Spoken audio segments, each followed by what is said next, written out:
حیات الصحابہ۔ ٹاپک: اللہ کی طرف بلانے کی وجہ سے سخت پیاس برداشت کرنا۔ حضرت ابن عباس رضی اللہ عنہ فرماتے ہیں کہ حضرت عمر بن خطاب رضی اللہ عنہ سے لوگوں نے عرض کیا کہ ہمیں مشکل گھڑی، اس سے مراد غزوہ تبوک ہے، کا کچھ حال بتائیں۔ حضرت عمر رضی اللہ عنہ نے فرمایا، ہم لوگ سخت گرمی میں غزوہ تبوک کے لیے نکلے۔ ایک جگہ پہنچ کر ہمیں اتنی تیز پیاس لگی کہ ہم سمجھنے لگے کہ ہماری گردنیں ٹوٹ جائیں گی، یعنی ہم مر جائیں گے۔ ہم میں سے کچھ کا تو یہ حال تھا کہ وہ گچاوے کی تلاش میں جاتا تو واپسی میں اس کا اتنا برا حال ہو جاتا کہ وہ یوں سمجھنے لگتا کہ اس کی گردن ٹوٹ جائے گی۔ اور کچھ لوگوں نے اپنے اونٹ ذبح کیے، اس کی اوجڑی میں سے پھوس نکال کر اسے نچوڑا اور اسے پیا۔ اس باقی پھوس کو اپنے پیٹ اور جگر پر رکھ لیا تاکہ باہر سے کچھ ٹھنڈک اندر پہنچ جائے۔ حضرت ابوبکر صدیق رضی اللہ عنہ نے عرض کیا، اے اللہ کے رسول صلی اللہ علیہ وسلم، اللہ کا آپ کے ساتھ عام طور پر طریقہ یہ ہے کہ آپ کی دعا کو ضرور قبول فرماتے ہیں، اس لیے آپ ہمارے لیے دعا فرمائیں۔ حضور صلی اللہ علیہ وسلم نے فرمایا، کیا تم چاہتے ہو کہ میں دعا کروں؟ انہوں نے کہا، جی ہاں۔ تو حضور صلی اللہ علیہ وسلم نے اپنے دونوں ہاتھ آسمان کی طرف اٹھائے، اللہ سے دعا مانگی۔ ابھی ہاتھ نیچے ہی نہیں کیے تھے کہ آسمان سے بادل آ گئے۔ پہلے بوندا باندی ہوئی، پھر موسلادھار بارش ہوئی۔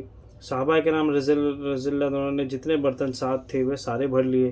پھر بارش بند ہونے کے بعد ہم دیکھنے گئے کہ یہاں تک بارش ہوئی ہے، تو دیکھا کہ جہاں تک لشکر تھا صرف وہاں تک بارش ہوئی ہے، فوج کے باہر بارش نہیں ہوئی۔ حضرت حبیب بن ابی ثابت رضی اللہ عنہ فرماتے ہیں کہ حضرت حارث بن ہشام اور حضرت اکرمہ بن ابی جہل اور حضرت عیاش بن ابی ربیعہ رضی اللہ تعالیٰ عنہ یرموک کی لڑائی کے دن لڑائی کے لیے نکلے۔ اتنا لڑے کہ زخموں سے چور ہو کر گر پڑے۔ حضرت حارث بن ہشام نے پینے کے لیے پانی مانگا۔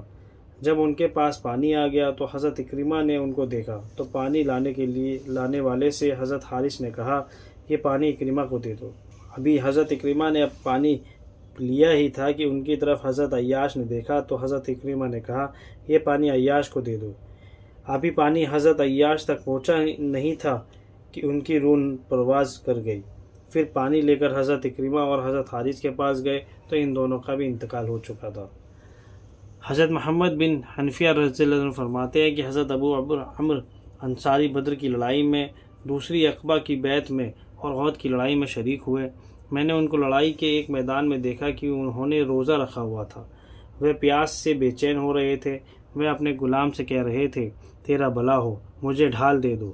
غلام نے ان کو ڈھال دی۔